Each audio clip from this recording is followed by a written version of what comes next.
नमस्कार दोस्तों, मैं हूं देवाशीष और आप देख रहे हैं मेरा यूट्यूब चैनल डीपी गार्डनिंग।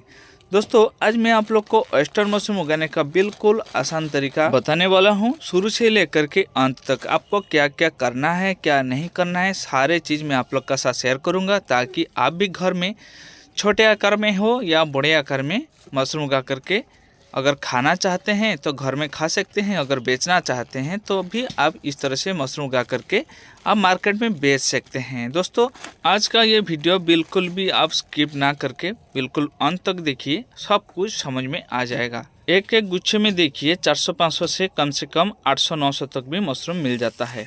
दोस्तों, मशरूम उगाने के लिए पहले हम छोटा छोटा पेड़ा काट लेंगे। देखिए दोस्तों, कितना छोटा छोटा मैं काट रहा हूँ। आपको उस तरह से काटना है या उससे छोटा भी अगर काट सकते हैं काट लीजिएगा। फिर अंत में जो पेड़ा का ऊपरी हिस्सा बच जाता है, इसको भी आप इसमें यूज़ कर सकते हैं। अगर यूज़ करना ना चाहें तो यूज़ ना कर सकते हैं, कोई प्रॉब्लम नहीं है। इसे छोटा छोटा काटने के बाद आप बोरी में भर करके किसी टंकी में आप इसको पानी में भिगा सकते हैं। इसका ऊपर थोड़ा वजनदार कुछ चीज़ आपको इसे डाल देना है, ताकि पेड़ा ऊपर की तरफ तैर ना जाए। और इसमें पानी का साथ थोड़ा सा हम लोग को चूना मिक्स करना है, पर लीटर के हिसाब से 2 ग्राम। और जितना बंडल पेड़ा हम काट के इसमें भिगाएंगे, हर 10 बंडल के हिसाब से हम लोग को 1 ग्राम करके कार्बन डाइजिन इस्तेमाल करना है। अगर आप गर्म पानी में भिगाना चाहते हैं तो भी भिगा सकते हैं। ऐसे बर्तन में भर करके गर्म पानी डाल करके भी आप भिगा सकते हैं। नहीं तो इसको ठंड पानी में भिगाने के बाद इसको हम स्टीम भी कर सकते हैं, मतलब बॉयल कर सकते हैं। बॉयल करने से इसमें से सारे जार्म निकल जाते हैं। अगर आप अच्छी तरह से पानी गर्म करके भी इसमें डाल देते हैं तो ये बहुत अच्छी तरह से स्टेरिलाइज हो जाता है। अगर हम ऐसे गर्म पानी डाल करके भिगाते हैं तो रात भर इसे हम लोग को छोड़ देना है। सुबह इसको छान करके थोड़ा सा ऊंचा जगह में रखना है, ताकि इसमें से अच्छी तरह से पानी निकल जाए। फिर इसको छान करके हम सुखा देंगे। सुखाने के टाइम हम लोग को कम से कम आधा तक सुखाना है, मतलब 50% इसमें मॉइस्चर रहेगा। नहीं तो हमारा बेड ख़राब हो जाएगा। अगर उससे ज़्यादा मॉइस्चर रहता है तो आप पंखा चलाकर भी इस तरह से सुखा सकते हैं। आप देखिए, मैंने धूप में सुखा लिया हूँ। आप पंखा चलाकर भी सुखा सकते हैं, नहीं तो धूप में भी सुखा सकते हैं। मतलब आधा तक इसमें से मॉइस्चर ख़त्म हो जाएगा। हाथ में पेड़ा को दबा करके देखने से पता चल जाएगा। ऐसे ज़ोर से दबा करके देखेंगे, इसमें से अगर एक बूंद पानी टपकता है तो हमारा पेड़ा का मॉइस्चर ज़्यादा है। अगर पानी नहीं टपक रहा है, हाथ भीगा हो रहा है, तब आपको पता चल जाएगा इसमें जितना मॉइस्चर रहना चाहिए उतना मॉइस्चर है। चलिए दोस्तों, अब बेड डाल करके मैं आप लोग को दिखाता हूँ। देखिए, ये है पॉलीथीन। इसका साइज है 18 इंच बाई 24 इंच। ये ग्रोसरी पॉलीथीन है। इसका 2 माथा खुला रहता है। एक साइड हम लोग को धागे या गडर से बांधना होता है। और ये है हमारा हाथ में मशरूम का स्पॉन, जो कि बिल्कुल वाइट कलर हो गया है, मैच्योर हो गया है। तो उसी में हम लोग बेड डालेंगे। अगर बिल्कुल मैच्योर नहीं होता है, मतलब बिल्कुल स्पॉन यानी बीज वाइट कलर का नहीं दिखता है, तब तक हम लोग इसको यूज नहीं करेंगे। फिर इसमें से हम छोटा छोटा टुकड़ा ले करके इसमें हम हाथ में मसल करके इसको और भी छोटा छोटा टुकड़ा करके पॉलीथीन का साइड में हम लोग को डाल देना है। दोस्तों, पेड़ा जब हम पहले लेयर डालेंगे, कम से कम 4 से 5 इंच हाइट करके डालेंगे। फिर इसको अच्छी तरह से प्रेस कर देने के बाद ये लगभग 2 से 2.5 इंच का अंदर रह जाता है। ऐसे करके हम लोग को जितना लेयर बनता है, 6-7 गो लेयर या 5 गो लेयर, 4 गो लेयर, जो भी आप बनाना चाहते हैं उसमें डाल दीजिए।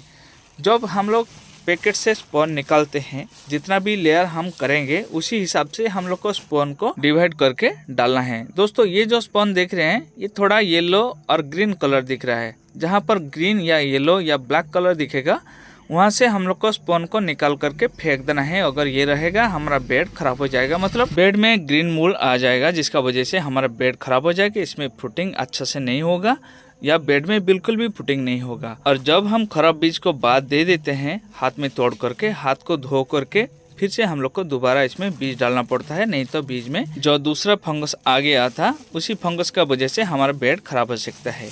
दोस्तों, हर लेयर डालने के बाद दोनों हाथ से पेड़ा को अच्छी से प्रेस कर देना है। अगर इसको हम अच्छी तरह से प्रेस ना करके ऐसे ही बेड डाल देते हैं तो इसमें से हम लोग को प्रोटीन भी अच्छी तरह से नहीं मिलेगा। और बेड में हवा रहने का वजह से बेड में कंटामिनेशन होने का चांस बहुत ज़्यादा रहता है। जितना टाइट होकर के पेड़ा इसमें रहेगा, बेड में रिजल्ट हम लोग को उतना अच्छा मिलेगा। एक एक बेड डालने में हम लोग को एक एक स्पॉन का पैकेट यूज करना है, मतलब 200 ग्राम का स्पॉन चाहिए होता है एक बेड के लिए। अगर ऐसे एक पॉलीथीन में आप बेड डाल रहे हैं, उससे छोटा पॉलीथीन में अगर आप डाल रहे हैं उसमें भी आप एक गो स्पॉन डालिए, मतलब 200 ग्राम स्पॉन डालिए। अगर आप उससे भी छोटा पॉलीथीन में बेड डाल रहे हैं तो आप स्पॉन का मात्रा थोड़ा कम यूज कीजिएगा।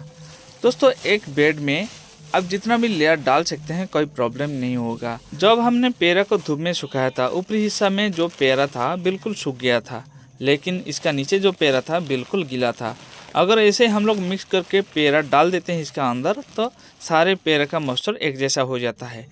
फिर अच्छी तरह से दबाने के बाद दबा करके पॉलीथीन का मुंह बंद करके एक धागे से या एक गार्डर से हम लोग को इसे इसका मुंह को अच्छी तरह से बंद कर देना है। दोस्तों ये था हमारा बेड डालने का प्रक्रिया। बेड तैयार करने के बाद और भी कुछ काम होता है, ये करना ज़रूरी है। देखिए ये बेड का वजन कम से कम 5 से 6 किलो ऐसा हो जाएगा। इसमें से हम लोग को 2 किलो का ऊपर प्रोटीन मिल जाएगा। अब दोस्तों सुई का सहायता से या एक पेन का सहायता से हम लोग को छोटा छोटा छेद चारों तरफ कर लेना है। जहाँ पर बीज दिखाई दे रहा है वहाँ पे हम लोग को छेद नहीं करना है, और जहाँ पर बीज दिखाई नहीं दे रहा है वहाँ पर हम लोग को छेद करना है। याद रखिए छेद बड़ा नहीं होना चाहिए, बड़ा छेद होगा तो वहाँ से मक्खियाँ अंडा दे देगा और बाद में इसमें कीड़ा हो जाएगा और बेड खराब होने का चांस रहता है। अब इसको हम ले करके इसका नीचे भी कुछ छेद करेंगे। नीचे कुछ छेद करने का कारण ये है, अगर पेड़ा में ज़्यादा पानी का मात्रा रह जाता है तो एक्स्ट्रा पानी धीरे धीरे नीचे की तरफ आएगा और उसी छेद से नीचे गिर जाएगा। फिर इसको ले करके अंधेरा वाला घर में हम लोग को रख देना है, जहाँ पर बिल्कुल अंधेरा बाहर का रोशनी नहीं आ रहा होगा। ऐसे ही जगह में हम लोग को इसको ऐसे टांग देना है, या हम रेक बनाकर भी इसको रख सकते हैं। बिल्कुल काला पॉलीथीन दे करके अगर चारों तरफ हम घिर लेंगे तो भी प्रॉब्लम नहीं होगा। फिर देखिएगा 14-15 दिन के बाद बेड हमारा बिल्कुल व्हाइट कलर हो जाएगा, मतलब माइसिलियन बिल्कुल रान होकर के बिल्कुल मैच्योर हो जाएगा। और अब हम लोग को क्या करना है, जब ऐसे ही व्हाइट कलर का हो जाता है, एक ब्लेड लेना है और ब्लेड का सहायता से इसका चारों तरफ ऐसे ऊपर से नीचे तक हम लोग को कट लगा लेना है, क्योंकि जहाँ पर हम कट लगाएंगे वहीं से मशरूम निकलेगा और बाकी चारों तरफ तो पॉलीथीन है। मशरूम हम लोग जहाँ पर कट लगाते हैं वहाँ पे होता है, और जहाँ पे हम लोग सुई या कलम से छेद करते हैं कभी कभी वहाँ से भी निकल जाता है, लेकिन ज़्यादातर मशरूम हम लोग जहाँ पर कट लगाते हैं वहीं से निकलता है। फिर इसमें हम लोग को क्या करना पड़ता है, हर दिन पानी स्प्रे करना पड़ता है। जब तक हम लोग का बेड में इस तरह से माइसिलियन ग्रो नहीं हो जाता है तब तक तो कुछ भी नहीं करना है, और जब ऐसे ग्रो हो जाता है तो चारों तरफ 3 या 4 गो हम ऐसे कट लगा देंगे। फिर उसमें अच्छी तरह से मशरूम निकलेगा। फिर इसमें हम लोग को हर दिन पानी स्प्रे करना पड़ेगा। अगर ठंड का सीज़न होता है कम से कम 1 बार, अगर गर्मियों का सीज़न आता है तो हम लोग को 2 से 3 बार इसमें पानी स्प्रे करना पड़ता है। इस तरह से हम थोड़ा थोड़ा पानी जहाँ पर कट लगा हुआ है वहाँ पे हम स्प्रे करेंगे। बाकी जगह में स्प्रे करने से पानी अंदर नहीं जाएगा, इसलिए जहाँ पर कट लगा हुआ है वहाँ पे हम लोग को इसे पानी थोड़ा थोड़ा करके स्प्रे करना है। ज़्यादा पानी स्प्रे करने से भी हमारा बेड खराब होने का चांस रहता है। फिर धीरे धीरे इस तरह से इसमें से पिन हेड आना शुरू हो जाएगा। ये पहले इस तरह से दिखेगा, फिर बाद में और थोड़ा बड़ा होने के बाद धीरे धीरे इस तरह से दिखेगा और बहुत खूबसूरत लगता है। जब इतना साइज का हो जाता है और 1 से 2 दिन का अंदर अंदर ये बिल्कुल मैच्योर हो जाता है, हार्वेस्टिंग करने का लायक बन जाता है। अब देखिए दोस्तों, मैच्योर हो जाने के बाद कितना खूबसूरत लगता है। पहले तो ये बैंगन कलर का आता है, जब पिन हेड थोड़ा सा बड़ा हो जाता है धीरे धीरे ये बिल्कुल व्हाइट कलर का हो जाता है। इसका जो वैरायटी है दोस्तों, इसका नाम है फ्लोरिडा। और ये जो मशरूम देख रहे हैं इसका कलर बिल्कुल अलग है। ये बिल्कुल ब्लैक कलर टाइप का होता है, मतलब ग्रे कलर का होता है, और ये खाने में भी स्वादिष्ट होता है, थोड़ा नरम होता है। लेकिन ये जो व्हाइट कलर का मशरूम दिख रहे हैं ये थोड़ा हार्ड होता है, खाने के लिए अच्छा लगता है। लेकिन जो ब्लैक कलर का जो मशरूम मैंने आप लोगों को दिखाया ये थोड़ा नरम होता है। उसका वैरायटी है साजर काजू, और इसका जो वैरायटी है ये है फ्लोरिडा। अब इसको अभी हार्वेस्ट करके मैं आप लोग को दिखाऊंगा। 3 गो बेड में से मैं अभी मशरूम हार्वेस्ट कर रहा हूँ। आप देखिए एक एक गुच्छे में कितना कितना मशरूम आया है। हर एक गुच्छे में आपको 200 से लेकर के 700-800 तक मशरूम मिल जाएगा। आप देखिए कितना फ्रेश है।